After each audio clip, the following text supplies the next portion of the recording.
Guys, welcome to academy. आज हम बात करने वाले हैं कि क्या एक एवरेज पर्सन जो कि स्कूल में कोई बहुत अच्छे मार्क्स ना लाता हो, टॉप पर ना रहा हो, वो आईएएस ऑफिसर बन सकता है या नहीं, वो यूपीएससी एग्जाम क्रैक कर सकता है या नहीं। और इसी में हम एग्जाम्पल भी डिस्कस करेंगे जिससे कि आपको मोटिवेशन भी मिले और आपको स्ट्रैटेजी का भी पता चले कि किस तरह से आप अगर स्ट्रैटेजी को फॉलो करते हैं तो एक एवरेज पर्सन होते हुए भी आप एग्जाम को क्लियर कर सकते हो।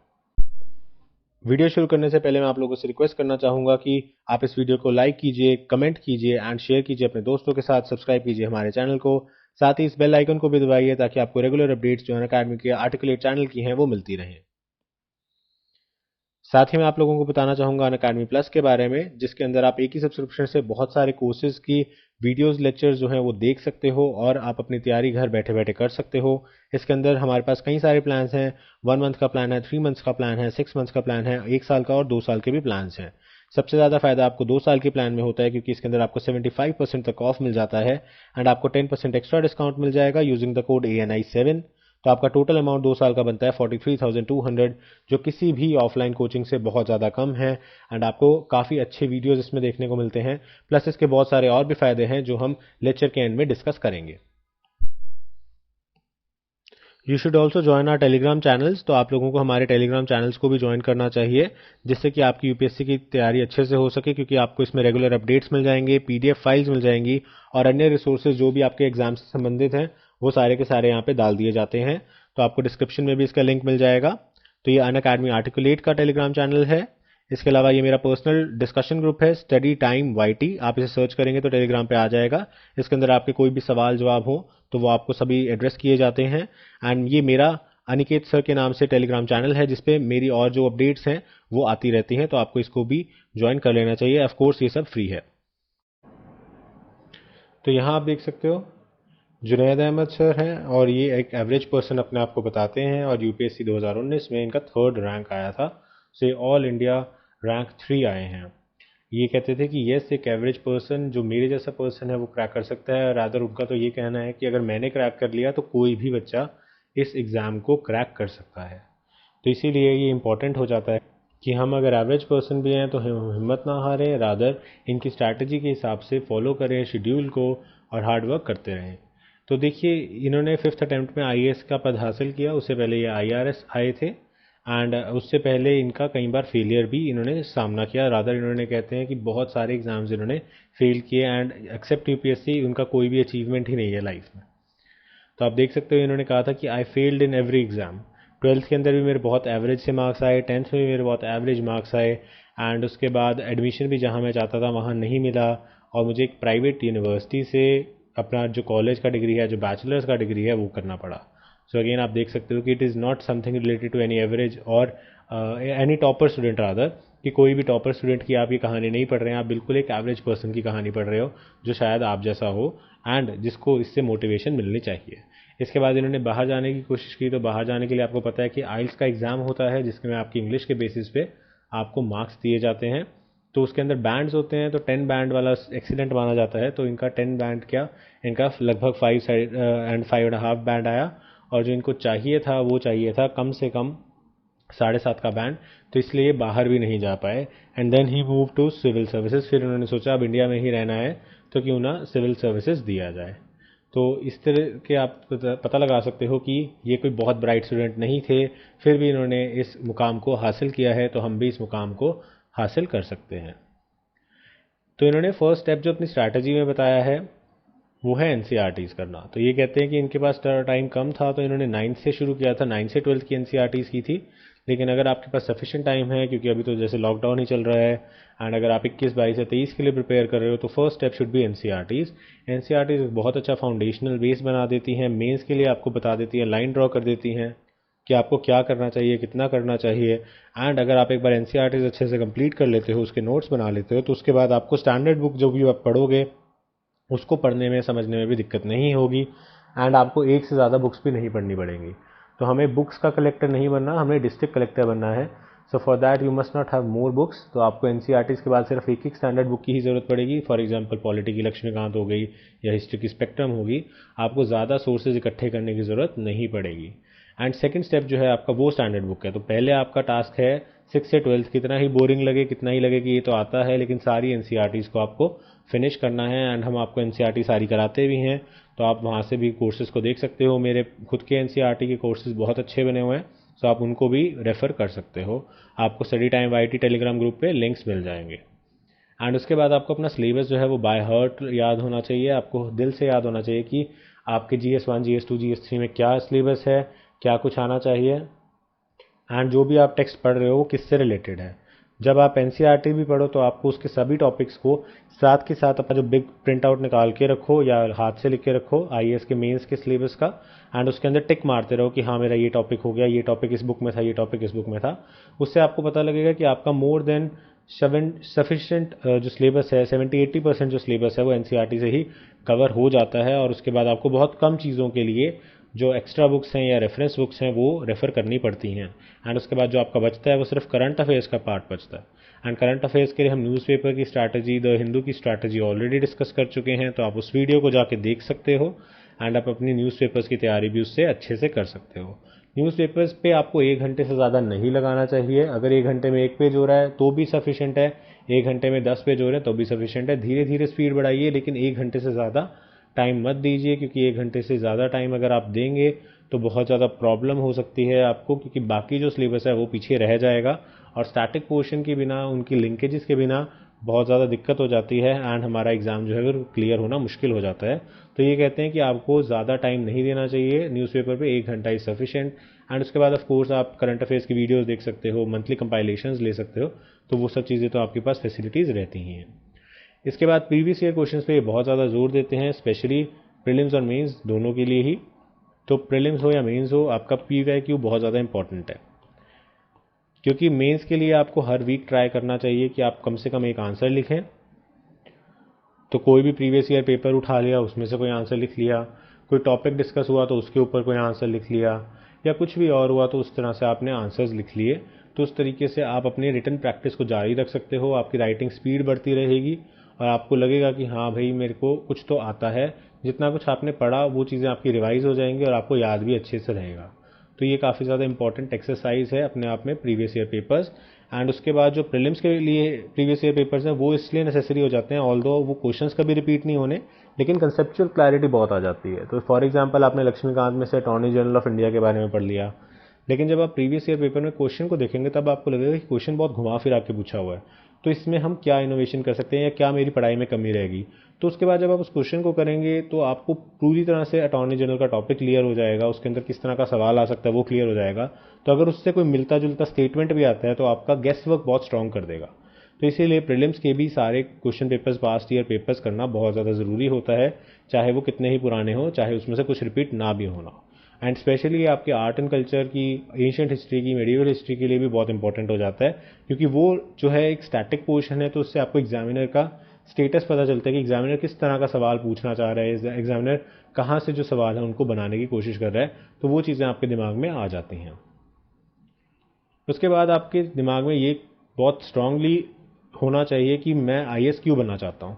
चाहे वो कोई पॉजिटिव रीज़न हो, देश की सेवा करना, समाज की सेवा करना, चाहे वो कोई सेल्फ सेंटर्ड रीज़न हो, जैसे कि आपको पावर चाहिए, आपको पैसा चाहिए, आपको रेपुटेशन चाहिए, या फिर वो कोई नेगेटिव रीज़न हो, जैसे कि आपका ब्रेकअप हो गया है या फिर आप इस तरह का कोई भी रीज़न, ओके, तो जो आप मूवीज़ वगैरह में देखते हो। सो रीज़न से मतलब है तो जैसे हमने जापानीज़ कंसेप्ट भी डिस्कस किया था इकिगाई का, तो उनके पास एक रीज़न होता है to wake up in the morning. तो इसी तरीके से आपका जो रीज़न है टू बिकम एन आईएएस, वो आपको डेली सुबह जो जगाएगा। तो उस तरह का आपके पास एक स्ट्रॉन्ग रीज़न होना चाहिए, बी इज इट पॉजिटिव और नेगेटिव। अगर आपके पास वो रीज़न स्ट्रॉन्ग है तो ऑटोमेटिकली आप मोटिवेटेड रहेंगे और आपको एक्सटर्नल मोटिवेशन की ज़रूरत नहीं पड़ेगी। इसके बाद आपको जो आप फेलियर्स आप हासिल कर रहे हो उनसे डरना नहीं है, उनसे डीमोटिवेट या डीमोरलाइज नहीं होना है। आपको उनको एज अ स्टेपिंग स्टोन लेके चलना है और उसके आगे स्टेप्स बढ़ाते रहना है। तो जिस तरीके से एक चींटी बार बार ऊपर चढ़ती है, फिर नीचे गिर जाती है, फिर ऊपर चढ़ती है, तो उसी तरीके से आपको लगे रहना है, रिपीट करना है अपने आप को, प्रिजर्वेरेंस के साथ काम करना है, परसिस्टेंट होकर काम करना है। नेक्स्ट आ जाता है आपको टाइम फ्रेम के लिए वेट करना पड़ेगा कि आपका ताला कब खुलेगा। तो आपको जैसे 2 लॉकर्स होते हैं, एक लॉकर सिस्टम होता है, उसके अंदर 2 चाबियां डलती हैं, ऑलराइट। सो ये आपका लॉकर हो गया and this is a managers की, और ये एक आपकी की होती है, कंज्यूमर्स की होती है। तो यहाँ पे जो की है वो आपको हार्डवर्क की है, इसको तो आपको लगा के ही रखना है। ताकि जैसे ही भगवान अपनी किस्मत की चाबी यहाँ पे लगाए वो लॉकर खुल जाए। ऐसा ना हो कि भगवान ने चाबी लगा रखी है लेकिन आपके हार्डवर्क में कमी है और लॉकर नहीं खुला। तो इस तरीके से आपको याद रखना है कि आपको अपने टाइम के लिए वेट करना है, लेकिन उसके वेट में हार्डवर्क को नहीं छोड़ना है।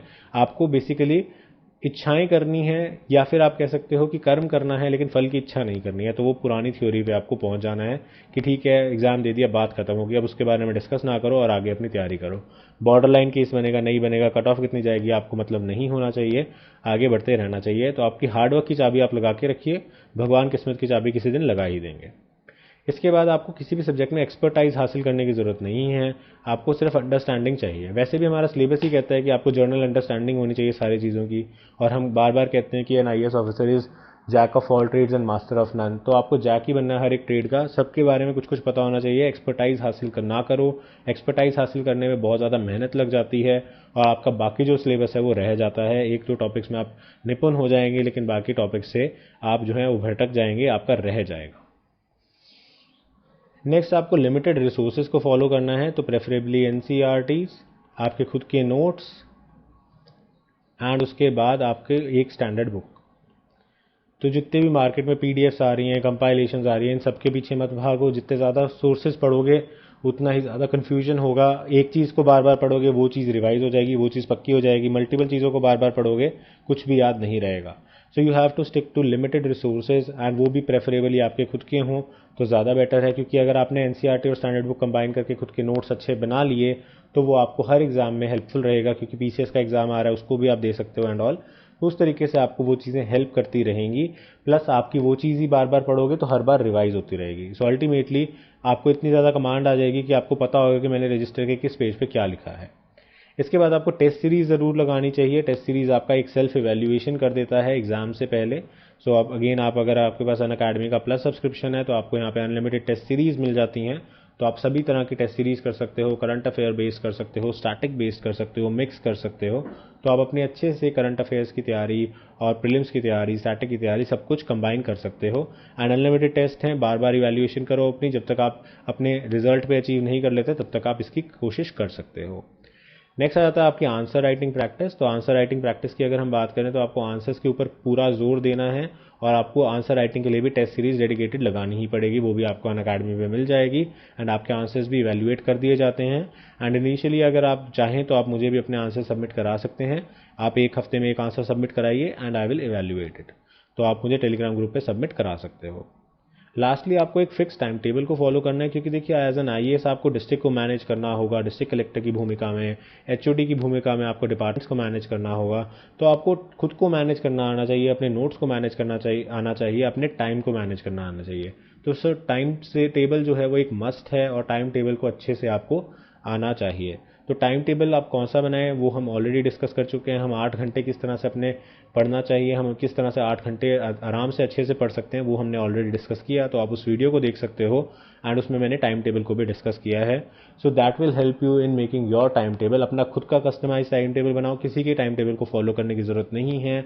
अपने हिसाब से टाइम टेबल बनाओ, उसको एक ब्लू प्रिंट की तरह इस्तेमाल करो। एंड फाइनल आर्किटेक्चर आपका खुद का होना चाहिए, फाइनल बिल्डिंग आपकी खुद की होनी चाहिए, जिस पे आप काम करें एंड जिसके थ्रू आप सक्सेस को हासिल करें। सो लास्टली कंक्लूजन में वो कहते हैं आपके पास 3 चीज़ें हैं जो कि इंडिस्पेंसेबल हैं आईएएस बनने के लिए: हार्ड वर्क, पेशेंस एंड परसेवेरेंस। यानी कि आपको हार्ड वर्क करना है, मेहनत करनी है, पेशेंस रखना है, फल की इच्छा नहीं करनी, और आराम से एग्ज़ाम देते रहना है। 4-5 साल लग सकते हैं इस प्रोसेस में। एंड प्रिजर्वेरेंस, बार बार एग्ज़ाम को देते रहना है, डीमोरलाइज होकर घर नहीं बैठना है।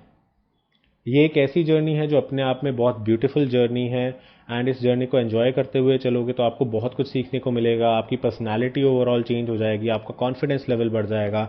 आप किसी से बात करेंगे तो एक पता चलेगा कि हाँ, एक लर्निड मैन से कोई पर्सन बात कर रहा है। प्लस अगर आपका रिजल्ट 6 साल बाद भी आता है, 7 साल बाद भी आता है, तो भी ये आपके लिए बेनिफिट होगा। क्यों होगा बेनिफिट? क्योंकि अगले आपके 30 साल जो हैं वो नेक्स्ट लेवल पे पहुंच जाएंगे, एंड आपको इमेजिन भी नहीं कर सकते कि आप उन 30 सालों में कितना कुछ कंट्रीब्यूट कर सकते हो ओवरऑल कंट्री के लिए। प्लस आपकी खुद की पर्सनल लाइफ में भी बहुत ज़्यादा पॉजिटिव चेंजेस आपको देखने को मिलेंगे। So it is a risk worth taking. इस चीज़ को आपको ज़रूर यहाँ पे इन्वेस्ट करना चाहिए। सो आई होप आपको ये वीडियो अच्छी लगी होगी, मोटिवेटिंग लगी होगी, एंड आई होप अगर आप एवरेज पर्सन हैं और आपको कोई डाउट्स थे, सेल्फ डाउट्स थे कि मैं आईएएस कर सकता हूँ या नहीं कर सकता, तो वो भी क्लियर हो गए होंगे। And I wish you all a best of luck. तो चलिए अब आखिर में देख लेते हैं कि हम आपको बार बार कहते हैं आपको अनअकैडमी प्लस ज्वाइन करना चाहिए, तो क्यों ज्वाइन करना चाहिए, क्या रीजंस हैं जिसके लिए हम आपको कहते हैं कि अनअकैडमी प्लस किसी ऑफलाइन कोचिंग से बेटर है। तो देखिए सबसे पहली जो चीज़ है वो है कि आप अपने फेवरेट टीचर से सीख सकते हैं। तो इसके अंदर कोई टीचर्स के ऊपर बंदिश नहीं है। बहुत बार ऐसा होता है कि आप ऑफलाइन कोचिंग में जाते हैं और आपको वहाँ पे पॉलिटी पढ़ाने वाले सर जो हैं वो अच्छे लगते हैं और उनका पॉलिटी आपको समझ में भी आता है, लेकिन हो सकता है इकोनॉमिक्स या हिस्ट्री या कोई और सब्जेक्ट है जो आपको नहीं समझ में आता, या आप उन टीचर से नहीं समझना चाहते, किसी और टीचर से पढ़ना चाहते हैं। तो उस केस में आपको एक्स्ट्रा खर्चा करना पड़ता है, कहीं और जाना पड़ता है। लेकिन अनअकैडमी प्लस में ऐसा नहीं है। आपको जिस भी टीचर से जो सब्जेक्ट समझ में आता है आप उससे वो पढ़ सकते हैं। तो आपने ए टीचर से सपोज कीजिए पॉलिटी पढ़ा, आपको अच्छा लगा, लेकिन ए टीचर का ज्योग्राफी आपको अच्छा नहीं लगा, तो आप किसी और बी टीचर के पास जाकर भी उस सब्जेक्ट को पढ़ सकते हैं और उसमें कोई रिस्ट्रिक्शन नहीं है कि आप कितनी मर्जी बार टीचर्स को स्विच कर सकते हैं। अपने हिसाब से जो आपको बेस्ट कॉम्बिनेशन ऑफ टीचर्स लगता है आप उनके जो लेक्चर्स हैं वो देख सकते हैं और अपना सिलेबस घर बैठे बैठे आराम से पूरा कर सकते हैं। सेकंड, यहाँ पे आपको डेडिकेटेड डाउट क्लियरिंग सेशंस मिलते हैं। तो यानी कि आपके सारे डाउट्स जो हैं वो टू द पॉइंट बिल्कुल साथ के साथ ही निपटारा कर दिया जाता है। तो निप इन द बड हो जाता है, ताकि कोई भी डाउट ऐसा ना हो जो लिंगर ऑन करता रहे और बाद में आपको प्रॉब्लम क्रिएट करे, रिवीजन के टाइम पे आपको प्रॉब्लम आए। तो आपके सारे डाउट्स को स्पेसिफिक सेशंस के अंदर कंप्लीटली कवर कर दिया जाता है। अगेन जो बहुत बार आपकी ऑफलाइन क्लासेस हैं उसमें ऐसा नहीं हो पाता क्योंकि बच्चे बहुत ज़्यादा होते हैं, लेकिन यहाँ पे ऐसा कुछ नहीं है। यहाँ पे आपका क्लियरिंग डाउट सेशन चलता रहेगा, आपके डाउट्स जो हैं वो क्लियर होते रहेंगे। उसके बाद आपको एक ही सब्सक्रिप्शन के अंदर मल्टीपल जो कोर्सेज हैं वो मिल जाते हैं और आपको अनलिमिटेड एक्सेस मिल जाता है पूरी अनअकैडमी लाइब्रेरी का। तो सपोज कीजिए आप पीसीएस की भी तैयारी कर रहे हैं एंड आईएएस की भी तैयारी कर रहे हैं। अब आईएएस के बीच में आपके यूपी पीसीएस का एग्ज़ाम निकल आता है, तो उस टाइम पे आपको यूपी पीसीएस के लिए कोई स्पेसिफिक कोर्सेज देखने हैं, स्पेसिफिक लेक्चर्स देखने हैं, तो आप वो भी इसी सब्सक्रिप्शन के अंदर देख सकते हैं। तो एक ही सब्सक्रिप्शन आपको अलग अलग एग्जाम्स की तैयारी बेसिकली करा रही है। तो एक ही सब्सक्रिप्शन से आपको बहुत कुछ मिल जाता है। तो अगेन अगर आप अच्छे से इसका फ़ायदा उठाएं तो आप मल्टीपल एग्जाम्स भी क्रैक कर सकते हैं और जो आपकी बेस्ट जो आपको जॉब लगती है आप उसको रख सकते हैं। तो एक ही सब्सक्रिप्शन में आपको बिना डबल पैसे खर्च किए आपकी अच्छे से सारी तैयारी हो जाती है। एंड अगेन घर बैठे बैठे, क्योंकि घर बैठे बैठे एक बहुत बड़ा कंफर्ट है और आपके बहुत सारे पैसे बचते हैं। क्योंकि आप देखिए अगर आप ऑफलाइन कोचिंग में जाते हैं तो आपका एक तो आने जाने का खर्चा लगता है उसमें, उसके बाद कई बार पार्किंग फीस लगती है, उसके बाद अगर आप किसी दूर अपने आप गांव में रहते हैं या आपके शहर के आसपास कोई कोचिंग नहीं है तो आपको जाके रहना पड़ता है, उसमें आपका मंथली एक्सपेंडिचर बहुत बढ़ जाता है। आपका खाने का, रहने का और अन्य चीज़ों का खर्चा बहुत ज़्यादा बढ़ जाता है। तो वो सारे के सारे आपके खर्चे इसमें दूर हो जाते हैं। उसके बाद यहाँ पे रियल टाइम इंटरेक्शन है टीचर्स के साथ। तो ऐसा नहीं है कि वीडियोस चल रही हैं तो आप टीचर से बातचीत नहीं कर सकते या उनसे जुड़ नहीं सकते, बल्कि यहाँ पे आपका जो कनेक्ट है वो अच्छे से होता है। आप लाइव चैट के अंदर क्वेश्चंस पूछ सकते हैं, टीचर साथ के साथ आपको एक्सप्लेन कर सकते हैं। उसके बाद आप पर्सनलाइज डाउट सेशंस ले सकते हैं जिसके अंदर आप टीचर से बात कर सकते हैं। तो टीचर्स के साथ आपका इंटरेक्शन जो है वो पूरा अच्छे से रहेगा, जैसे कि आपका ऑफलाइन क्लासेस में रहता है। तो आप इस चीज़ को तो बिल्कुल मन से निकाल दीजिए कि टीचर्स के साथ इंटरेक्शन नहीं हो पा रहा है या डाउट्स जो है वो बच जा रहे हैं, डाउट्स क्लियर नहीं हो पा रहे। इसके अलावा आपको यहाँ पे अनलिमिटेड टेस्ट सीरीज मिलेगी। तो एग्जाम से पहले सबसे ज़्यादा इंपॉर्टेंट होता है कि आपने कितने टेस्ट किए, क्योंकि जितने टेस्ट किए और स्पेशली जो हम टेस्ट में गलत करते हैं चीज़ें वो हमें ज़रूर याद रह जाती हैं। तो इसलिए टेस्ट के अंदर की जो गलतियां हैं वो आपकी बार बार रिवाइज होंगी। तो आपको अलग से टेस्ट सीरीज़ के लिए कोई पेमेंट नहीं करना। इसके अंदर आपके अनलिमिटेड टेस्ट सीरीज़ रहेंगी जिनको आप ज्वाइन कर सकते हो। इसके अलावा हर क्लास के आपको पीडीएफ नोट्स मिलेंगे एंड पीडीएफ भी आपको दोनों तरह से मिलेंगे, एनोटेटेड और बिना एनोटेटेड। तो अगर प्लेन सपोज कीजिए आपने कोई एमसीक्यू का कोर्स लगाया और उसके अंदर आपने प्लेन पीडीएफ फाइल ले ली, तो आप बाद में उसको खुद से प्रैक्टिस कर सकते हो कि आपको कितने क्वेश्चंस याद हो गए। एंड बाद में आप उसे अनएनोटेटेड जो एनोटेटेड है जिसमें टीचर्स ने आपको आंसर्स और रीजंस वहाँ कराए हैं उसके साथ मैच करके देख सकते हो कि आपकी रीजनिंग कितनी करेक्ट थी। तो इस तरीके से आपकी एमसीक्यूज की प्रैक्टिस बहुत अच्छी हो जाती है। प्लस आपको जो थ्योरेटिकल चैप्टर्स हैं उनके भी हर एक चैप्टर के हर एक वीडियो के पीडीएफ नोट्स दिए जाते हैं। इसके अलावा आपका फुल सिलेबस कवरेज होता है। बहुत बार बच्चे ऐसे भी होते हैं जो कहते हैं कि हमारा जो सिलेबस है वो अधूरा रह गया, सर ने एनसीईआरटीज नहीं कराई या कुछ नहीं कराया। कुछ ना कुछ किसी ना किसी कोचिंग पे कुछ रह जाता है। तो बहुत सारी कोचिंग्स जो है वो कंप्लीट भी करा देती हैं, लेकिन कुछ बच्चों का रह जाता है। लेकिन अनअकैडमी पे आपको पूरा पाठ्यक्रम कराया जाएगा, पूरा सिलेबस आपका कवर किया जाएगा। एंड इसके अंदर एक और एडवांटेज है, वो ये है कि अगर आपको लगता है किसी टीचर ने कोई टॉपिक मिस कर दिया या कोई टॉपिक आपको ठीक से समझ नहीं आया, तो आप वो स्विच करके दूसरे टीचर का सेम टॉपिक सर्च कर सकते हो, देख सकते हो। उसके अंदर भी आपको कोई रोक नहीं है, कोई आपके एक्स्ट्रा चार्जेस नहीं है। एंड लास्टली आप सभी वीडियोस को डाउनलोड कर सकते हो और ऑफलाइन भी देख सकते हो। ये अगेन बहुत इंपॉर्टेंट चीज़ है, स्पेशली उन लोगों के लिए जो कि किसी रिमोट एरिया में रहते हैं या फिर किसी भी रीज़न से वहाँ पे इंटरनेट की रिसेप्शन अच्छी नहीं आती। जैसे सपोज करो अभी साइक्लोन वगैरह आ गया था, तो इंटरनेट रिसेप्शन जो थी बहुत सारे एरियाज़ में इंडिया में, वो कोस्टल एरियाज़ की तरफ वो काफ़ी ज़्यादा डाउन हो गई थी। उस केस में अगर आपने सब कुछ डाउनलोड करके रखा हुआ है तो आपका सिलेबस, आपकी पढ़ाई नहीं रुकती और आप साथ के साथ उन चीज़ों को रिवाइज कर सकते हो, उन चीज़ों को देख सकते हो और आपका जो पढ़ाई का नुकसान है वो कहीं ना कहीं अवॉइड हो जाता है। प्लस आपका डाटा भी बचता है, तो अगेन क्योंकि आप बार बार अगर चलाओगे तो आपका डाटा यूज़ होगा, तो उस केस के अंदर आप एक बार ऑफलाइन सेव करके रख लोगे तो उसे जितनी मर्जी बात आप रिपीट पे चला सकते हो और ऑफलाइन सारी की सारी वीडियोज़ को देख सकते हो। तो ये अगेन एक बहुत बड़ा एडवांटेज होता है। तो ये कुछ एडवांटेजेस मैंने बताया आपको क्यों ज्वाइन करना चाहिए अनअकैडमी प्लस। अगर आपको लगता है कि अनअकैडमी प्लस का सब्सक्रिप्शन अच्छा है, आप हमारी वीडियोस देखते हो, हमारी क्वालिटी देखते हो, तो आप ज्वाइन करेंगे तो आपको 10% एक्स्ट्रा डिस्काउंट मिल जाएगा यूजिंग द कोड ANI7। तो इस कोड से आपको 10% एक्स्ट्रा डिस्काउंट मिल जाएगा, तो आपका जो नेट अमाउंट है वो काफ़ी कम आ जाता है। और मैंने आपको शुरू में भी जैसा बताया था, अगर आप 2 साल का सब्सक्रिप्शन इकट्ठे ले लेते हो तो आपको 75% तक डिस्काउंट मिल रहा है और प्लस 10% एक्स्ट्रा डिस्काउंट भी मिल रहा है यूजिंग द कोड ANI7। तो अगेन ये बहुत अच्छी डील है अगर आप किसी भी कॉम्पिटिटिव एग्जाम की तैयारी कर रहे हो। सो आई होप आपको वीडियो अच्छा लगा होगा, इन्फॉर्मेटिव लगा होगा। Thank you for watching this video and have a nice day.